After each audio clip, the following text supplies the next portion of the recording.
You are listening to the Marc Guzman Podcast Experience.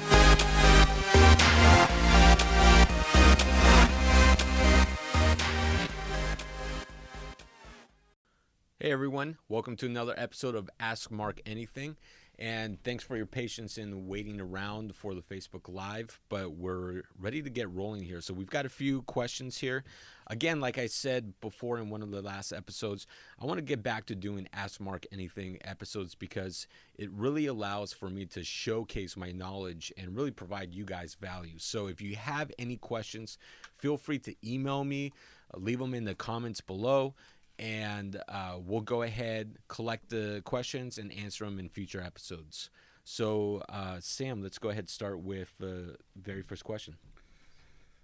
Marketing is a must in business, but time is an issue. I only have a time budget for one. Should I do a podcast or should I create videos? Okay, so I got this question yesterday from a class that I taught for the Chamber of Commerce in Hercules. And I want to go over some very, very interesting statistics. So I've been a big fan of video, and I think every business should be recording videos, producing video content for your own business. And really what you want to do is document what you do, give people insight into your business. Now, the problem with videos is that the majority of the people will drop off within the first 3 to 5 seconds of watching the video.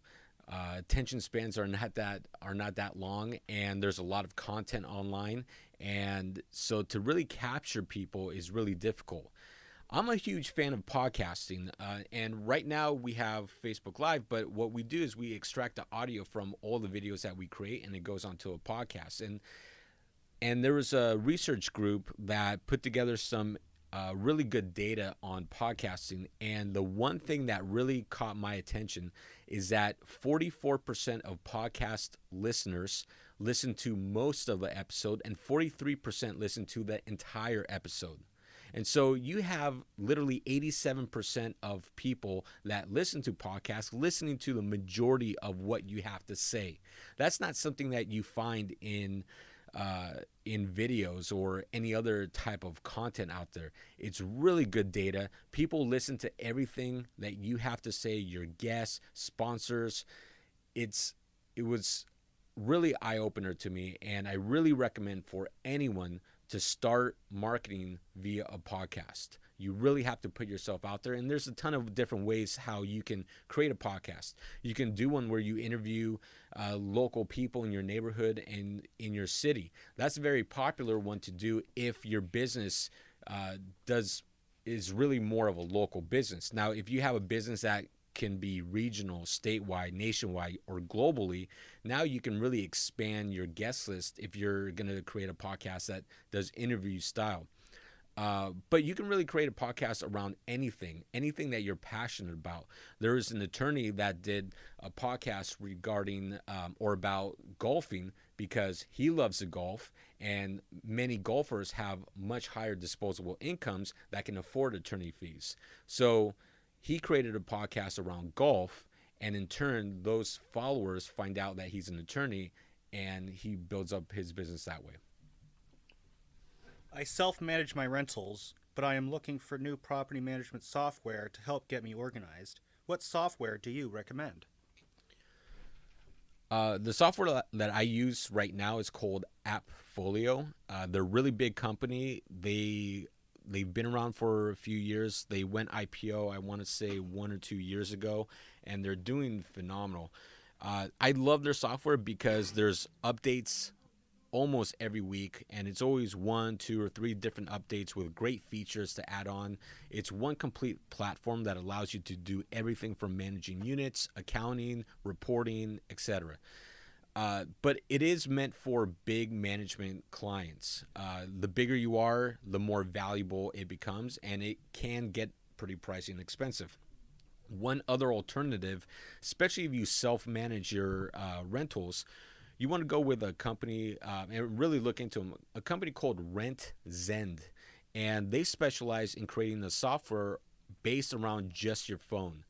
So everything is managed through the phone, and tenants owner clients, accounting, everything's done through their mobile software. They're very user friendly platform. They take care of the 1099 for the vendors and owners, and it really simplifies a lot of that process for you. So highly recommend them. If you're an owner that does self-management, once you're on their app, you can do all the management yourself, but they also connect you to other property managers that use their same software and I believe they advertise 5% management fees. So it's a good alternative, and really user-friendly, very simplified software. I know they're working on making huge improvements, so that's definitely going to be a software to look out for. I'm buying a multifamily building. Should I get a home inspection? If so, who do I go with? So short answer is yes. Always get a home inspection.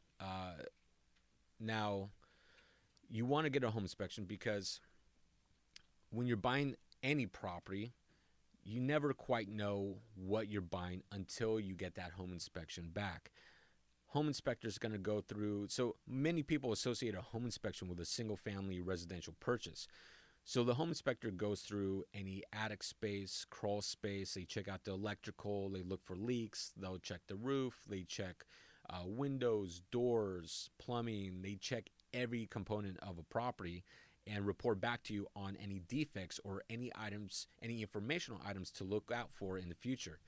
Now, with a home inspection on a multifamily building, they're going to do the exact same thing, except it just takes a lot longer. They're going to be there for probably 4, 5, 6 hours because they're going to be going through every single unit, and it just depends on how many units you're buying. But you do want to get a home inspection, and then afterwards you look at that, review that home inspection in detail, because either you're going to go back and negotiate that purchase with the seller, or you're going to at least look at the major repairs and small repairs and then budget that into your calculation on your cash on cash return down the road and what the property will actually perform based on your purchase and investment.